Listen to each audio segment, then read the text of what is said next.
ನೋಡಿ, ಒಂದನೇದು ಯಾವುದೇ ಪ್ರದೇಶಕ್ಕೆ ಬಂಡವಾಳ ಬರಬೇಕು ಅಂದರೆ ಒಂದು ಒಳ್ಳೆಯ ವಾತಾವರಣ ಬೇಕು. ಮಂಗಳೂರು ಇರ್ಬೋದು, ಕಲಬುರಗಿ ಇರ್ಬೋದು, ಬೆಂಗಳೂರು ಇರ್ಬೋದು.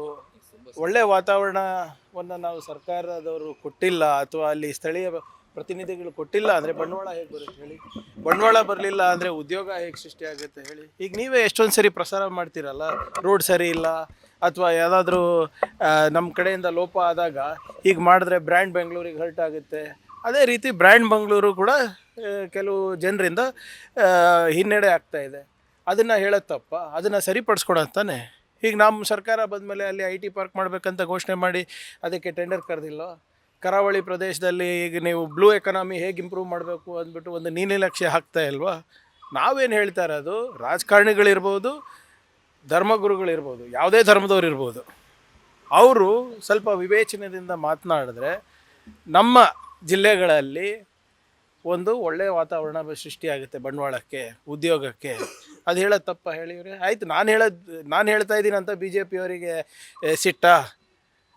ಕೆನರಾ ಚೇಂಬರ್ ಆಫ್ ಕಾಮರ್ಸ್ ಅವರು, Canara chamber of commerce and ಇಂಡಸ್ಟ್ರಿದವರು, ಅವರು ಅಧಿಕೃತವಾಗಿ ಮೀಟಿಂಗ್ ಮಾಡಿಬಿಟ್ಟು ಇಂಥ ಕೋಮು ಗಲಭೆಗಳೆಲ್ಲ ಆಗೋದು ಸರಿಯಲ್ಲ, ಇಂಥ ವಾತಾವರಣ ಇದ್ದರೆ ಉದ್ಯೋಗಕ್ಕೆ ಮತ್ತು ವ್ಯಾಪಾರಕ್ಕೆ ಅಫೆಕ್ಟ್ ಆಗುತ್ತೆ ಅಂದ್ಬಿಟ್ಟು ಅವರೇ ಮೀಟಿಂಗ್ ಮಾಡಿಲ್ವೇನ್ರಿ? ನಾವು ಅದಕ್ಕೆ ಸಹಕರಿಸ್ಬೇಕಾ ಇಲ್ಲ ಹೇಳಿ? ನೀವು ಸಮಸ್ಯೆನೇ ಗುರುತಿಸ್ಲಾರ್ದೆ ನಾವು ಹೇಳಿದೆಲ್ಲ ತಪ್ಪು ಅಂತ ಹೇಳಿದ್ರೆ ಅದು ಸರಿಯಲ್ಲ. ಈಗ ನಾನು ಹೇಳ್ತಾ ಇದ್ದೀನಲ್ಲ, ಇದೇನು ಬರೀ ಒಂದು ಪ್ರದೇಶಕ್ಕೆ ಸೀಮಿತ ಅಲ್ಲ. ಕಲಬುರಗಿನಲ್ಲಿ ನಾನು ಒಂದು ಉತ್ತಮವಾದಂಥ ವಾತಾವರಣ ನಾನು ಕೊಟ್ಟಿಲ್ಲ ಅಂದರೆ ಸಿಮೆಂಟ್ ಕಂಪನಿಗಳು ಬರ್ತಾವ ಅಲ್ಲಿ ಉದ್ಯೋಗ ಸೃಷ್ಟಿ ಆಗ್ಲಿಕ್ಕೆ ಸಾಧ್ಯ ಆಗ್ತದ? It's our responsibility. ಹೌದ್ರಿ ಕಲ್ಯಾಣ ಕರ್ನಾಟಕಕ್ಕೆ ಕರಾವಳಿಗೆ ವ್ಯತ್ಯಾಸ ಇದೆ. ಆ ರೀಜನಲ್ ಇಂಬ್ಯಾಲೆನ್ಸನ್ನು ಸರಿಪಡಿಸ್ಲಿಕ್ಕೆ ತಾನೇ ಆರ್ಟಿಕಲ್ 371 ಮಾಡಿರೋದು. BJP ಅವ್ರು ಮಾಡಿದ್ರ ಹೇಳಿ? ಕಲ್ಯಾಣ ಕರ್ನಾಟಕಕ್ಕೆ ಏನ್ರಿ ಕೊಡುಗೆ ಇದೆ BJP ಅವ್ರದ್ದು? 371J ತಿರಸ್ಕಾರ ಮಾಡಿದ್ದಂಥ ವ್ಯಕ್ತಿಗಳು ಇವರೆಲ್ಲ. ಇದಕ್ಕೆ ಐತಿಹಾಸಿಕ ಹಿನ್ನೆಲೆ ಇದೆ, ಇವ್ರಿಗೆ ಗೊತ್ತಿಲ್ಲ. ರೀಜನಲ್ ಇಂಬ್ಯಾಲೆನ್ಸ್ ಅಂದರೆ ಏನಂತ ಗೊತ್ತಿಲ್ಲ. 371J ಅಂದರೆ ಏನಕ್ಕೆ ಗೊತ್ತಿಲ್ಲ. ಯಾಕೆ ನಮಗೆ ಉದ್ಯೋಗದಲ್ಲಿ, ಸರ್ಕಾರಿ ಉದ್ಯೋಗದಲ್ಲಿ ಮೀಸಲಾತಿ ಇದೆ ಅಂತ ಇವ್ರಿಗೆ ಗೊತ್ತಿಲ್ಲ. ಯಾಕೆ ಎಜುಕೇಷನ್ನಲ್ಲಿ ನಮ್ಗೆ ಮೀಸಲಾತಿ ಇದೆ ಕಲ್ಯಾಣ ಕರ್ನಾಟಕ ಭಾಗದವರಿಗೆ ಗೊತ್ತಿಲ್ಲ. ಯಾಕೆ ಕಲ್ಯಾಣ ಕರ್ನಾಟಕ ಅಭಿವೃದ್ಧಿ ಮಂಡಳಿ ಮಾಡಿದ್ದೀವಿ ಅಂತ ಇವ್ರಿಗೆ ಗೊತ್ತಿಲ್ಲ. ಸುಮ್ಮನೆ ಬಾಯಿಗೆ ಬಂದಂಗೆ ಮಾತಾಡೋಂಗಲ್ಲ. ಬರ್ರಿ, ಚರ್ಚೆಗೆ ರೆಡಿ ಇದ್ದೀವಿ. ಸುಮ್ಮನೆ ನಾವು ಕೇಳಿದ್ದೇನು ಯಾವುದೋ ಬೇರೆ ವಿಚಾರ, ಇವ್ರು ಹೇಳ್ತಾ ಇರೋದೇನು ನಮ್ಮ ವಿಚಾರ. ನೋಡಿ, ವೈಯಕ್ತಿಕ ಟೀಕೆ ಮಾಡೋಕ್ಕೆ ಉತ್ತರ ಕೊಡೋಕ್ಕಿಲ್ಲ, ನಮ್ಗೆ ಪುರ್ಸೋತಿಲ್ಲ. ಹೇಳಿ, ಚರ್ಚೆ ಮಾಡಿ.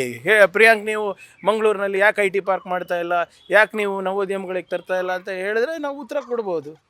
ನಾವೇನು ಹೇಳ್ತಾ ಇದ್ದೀವಿ, ಅಲ್ಲಿ ಸಿಕ್ಕಾಪಟ್ಟೆ ಪೊಟೆನ್ಷಿಯಲ್ ಇದೆ. 40% ಬೆಂಗಳೂರಿಂದ ಸ್ಟೇಟ್ GDP ಕಾಂಟ್ರಿಬ್ಯೂಷನ್ ಆಗ್ತಾಯಿದ್ರೆ second best is 5.4%, that is Dakshina Kannada. ವ್ಯತ್ಯಾಸ ನೋಡಿ ಸ್ವಾಮಿ, 35% ಇದೆ. ಬೆಂಗಳೂರು ಗ್ರಾಮೀಣ 1.9%, ಕಲಬುರಗಿ 1.9%. ಇವೆಲ್ಲ ಜಾಸ್ತಿ ಮಾಡಬಾರ್ದ ನಾವು? ಅದರಲ್ಲಿ ಏನೇನು ಲೋಪಗಳಿದೆ ಅದನ್ನು ನಾವು ಸರಿಪಡಿಸೋದು ಸರ್ಕಾರದ ಜವಾಬ್ದಾರಿನೂ ಹೌದು, ಅಲ್ಲಿ ಸ್ಥಳೀಯ ಮುಖಂಡರ ಜವಾಬ್ದಾರಿನೂ ಹೌದು. ಇದೇ ಮಂಗಳೂರಿನಲ್ಲಿ ministry of skill development and entrepreneurship ಇದ್ರಲ್ಲಪ್ಪ, ಅನಂತಕುಮಾರ್ ಹೆಗಡೆ ಅವರು. ಅವ್ರು ಯಾವುದಕ್ಕೆ ಫೇಮಸ್ಸು? ಅವರು ಸ್ಕಿಲ್ ಡೆವಲಪ್ಮೆಂಟ್ ತರೋದಕ್ಕೆ ಫೇಮಸ್ಸಾ? ನವೋದ್ಯಮಗಳು ತರಕ್ಕೆ ಫೇಮಸ್ ಇದ್ರಾ? SMEಗಳು ತರಕ್ಕೆ ಫೇಮಸ್ ಆದ್ರಾ? ಯಾವುದಕ್ಕೆ ಫೇಮಸ್ ಇದ್ರು ಅವರು? ಸೊ ದಯವಿಟ್ಟು ಅರ್ಥ ಮಾಡ್ಕೊಳ್ಳಿ. ಇದ್ದಂಗೆ ಹೇಳಿದ್ರೆ ಎದೆಗೆ ಹೋದ್ರಂತೆ BJPಗೆ, ಹಂಗಾಗಿದೆ ಅವರಿಗೆ.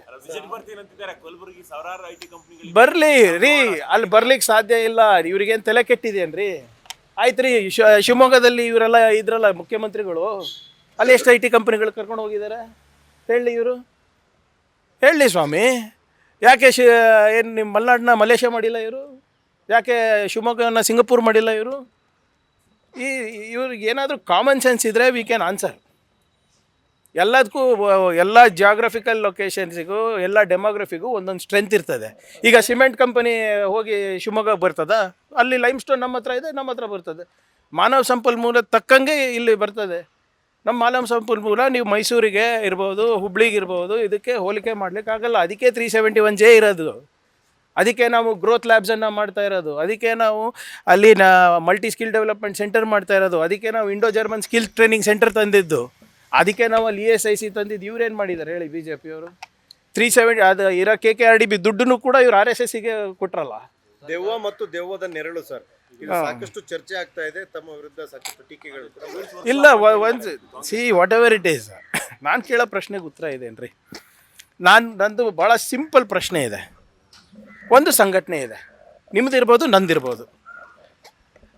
ಕಾನೂನು ಪ್ರಕಾರ ಸಂಘಟನೆಗಳು ರಿಜಿಸ್ಟರ್ ಆಗಬೇಕು, ಯಾರು ದೇಣಿಗೆ ಪಡೀತಾ ಇದ್ದಾರೆ ಅಂತ. ದೇಣಿಗೆ ಪಡೆಯುವಂಥ ಸಂಘಟನೆಗಳು ರಿಜಿಸ್ಟರ್ ಆಗಲ್ಲ ಅಂತ ಹೇಳಿದ್ರೆ ಅದು ಕಾನೂನಿನ ತದ್ವಿರುದ್ಧ ಅಲ್ಲ. ನನಗೆ ಬಿಡ್ತಾರಾ ಇಂಥ ಒಂದು ಸಂಘಟನೆ ನಡ್ಸೋಕ್ಕೆ? ನನಗೆ ಬಿಡ್ತಾರಾ? ನಿಮಗೆ ಬಿಡ್ತಾರಾ? ಹೋಗಲಿ ಬಿಡಿ. ನೀವೇನು ಸಂಬಳ ತೊಗೋತೀರಾ ಅದಕ್ಕೂ ಟ್ಯಾಕ್ಸ್ ತೊಗೋತಾರಲ್ರಿ ಸರ್ಕಾರ. ಮತ್ತು ಇವ್ರ ದೇಣಿಗೆಗೆ ಯಾಕೆ ಯಾರು ಏನು ಕೇಳೋರಿಲ್ಲ, ಹೇಳೋರಿಲ್ಲ? ಆಮೇಲೆ ಇವ್ರು ಏನು ಸಾಧನೆ ಮಾಡಿದ್ದಾರೆ ಅಂತ ಇವ್ರಿಗೆ ಇಷ್ಟು ಪ್ರೊಟೆಕ್ಟ್ ಮಾಡ್ತಾ ಇದ್ದಾರೆ. ಆಮೇಲೆ ನಾನು ಕೇಳ್ತಾ ಇರೋದು ಪ್ರಶ್ನೆ ಸಂಘಟನೆಗೆ, ಸಂಘಕ್ಕೆ.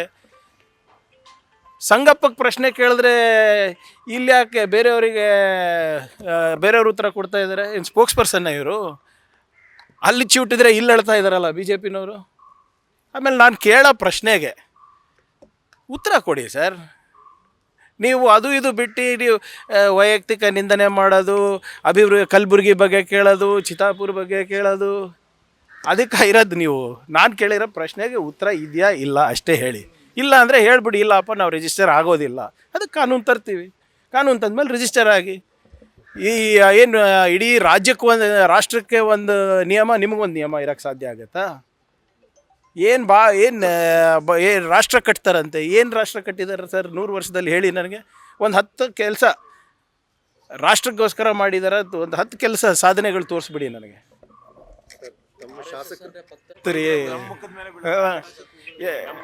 ಆಯ್ತು ರೀ, ಇವ್ರು ಆಯ್ತು.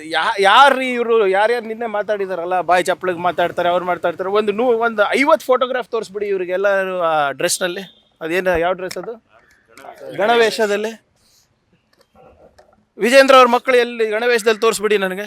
ಯಾವಾಗೋ ಒಂದು ಸರಿ ಅಲ್ಲ, ಫುಲ್ ಟೈಮ್ ಪ್ರಚಾರಕರಾಗ್ರಪ್ಪ ನೀವೆಲ್ಲರೂ ನಿಮ್ಮ ಮಕ್ಳ ಜೊತೆ. ಯಾರು ಬೇಡ ಅಂದಿದ್ದಾರೆ? ಅವಾಗ ನಂಬ್ತೀನಿ ನಾನು. RSS ಚೊಡ್ಡಿ ಹೊತ್ತ ತಕ್ಷಣ ನಿಮ್ಗೆ MLC ಮಾಡ್ತಾರೆ. ಅದೆಲ್ಲ ಮರ್ತೋಗ್ಬಿಟ್ಟಿದ್ದೀರಾ? ಯಾಕೆ ನೀವೆಲ್ಲ ಇವಾಗ RSSಗೆ ಅಂತ ಹೇಳ್ತಾರಲ್ಲ, ನಿಮ್ಮ ಮಕ್ಕಳಿಗೆ ಫಸ್ಟು RSS ಶಾಖೆಗೆ ಕಳಿಸಿದ್ದೀರಾ? ಇಲ್ಲ ನನಗೊಂದು ಫೋಟೋ ಕಳಿಸಿ. ಫುಲ್ ಟೈಮ್ ಪ್ರಚಾರಕ್ಕೆ, ಸುಮ್ಮನೆ ಪಾರ್ಟ್ ಟೈಮ್ ಅಲ್ಲ. ಯಾವುದಾದ್ರೂ ಒಂದು ವಿಶೇಷವಾದಂಥ ದಿನಕ್ಕಲ್ಲ, ಫುಲ್ ಟೈಮ್ ಪ್ರಚಾರಕ್ಕೆ ಮಾಡ್ತೀರಾ? ಅವ್ರು ಹೇಳ್ತಾ ಇದ್ದಾರಲ್ಲ, ದೇಶಭಕ್ತಿಗೆ ದೇಶ ಕಟ್ಟಬೇಕು ಅಂದರೆ ನೀವು 3 ಮಕ್ಕಳು ಹಡಿಬೇಕು ಅಂತ. ಅವ್ರು ಯಾಕೆ ಬ್ರಹ್ಮಚಾರಿಗಳಿದ್ದಾರೆ ಇವರೆಲ್ಲರೂ? ಮತ್ತು ಇವ್ರದ್ದೆಲ್ಲ 3 ಮಕ್ಕಳು ಇದ್ದಾರೆ ನೋಡಿರಿ, BJP ಮಕ್ಕಳು ಎಲ್ಲ ಇರೋದು. ಫಸ್ಟ್ ಆಫ್ ಆಲ್ ಇವ್ರು ಯಾರು ಗೋಮೂತ್ರನೂ ಕುಡಿಯಲ್ಲ, ಗೋಶಾಲೆಗೂ ಹೋಗಲ್ಲ, ಧರ್ಮ ರಕ್ಷಣೆಗೂ ಹಿಡಿಯಲ್ಲ. ಬರೀ ತ್ರಿಶೂಲ್ ದೀಕ್ಷೆ ಕೊಡೋದೇ ಇವ್ರ ಕೆಲಸ ಹೊರತು ಬೇರೆದೇನೂ ಇಲ್ಲ. ಉತ್ತರ ಕೊಡಲಿ ಸ್ವಾಮಿ, ಇದಕ್ಕೆಲ್ಲ ಉತ್ತರ ಕೊಟ್ಟಾಗ ನಾವು ಹೇಳ್ಬೋದು. ಸುಮ್ಮನೆ ಬಾಯಿ ಚಪ್ಪಳಕ್ಕೆ ಮಾತಾಡ್ತಾ ಇದ್ರಿ. Is it wrong to ask for an organisation to be registered? ಹೇಳಿ. ಇದನ್ನು ಹೊರತುಪಡಿಸಿದ್ರೆ ನಿಮ್ಮ ಶಾಸಕರೆಲ್ಲ ಇವತ್ತು ವಿದೇಶ ಪ್ರವಾಸಕ್ಕೆ ಹೋಗ್ತಾ ಇದ್ದಾರೆ. ಖಾಸಗಿಯಾಗಿ ಹೋಗ್ಬೇಕಾದ್ರೂ ಪರ್ಮಿಷನ್ ಕೇಳಿ ಹೋಗ್ಬೇಕಾ? ಟೀಮ್ ಆಗಿ ಹೋಗ್ತಾ ಇದ್ದಾರೆ ಸರ್. ಮುಂಚೆನೂ ಹೋಗಿದ್ರಲ್ಲ, ಜನ ಹೋದ ಬಾರಿನೂ ಹೋಗಿದ್ರು, ನೀವು ಗಮನಿಸಿಲ್ಲ ಅಷ್ಟೇ. ಹೋದ ವರ್ಷನೂ ಹೋಗಿದ್ರಲ್ಲ, ಅದಕ್ಕಿಂತ ಹಿಂದೆನೂ ಹೋಗಿದ್ರಲ್ಲ.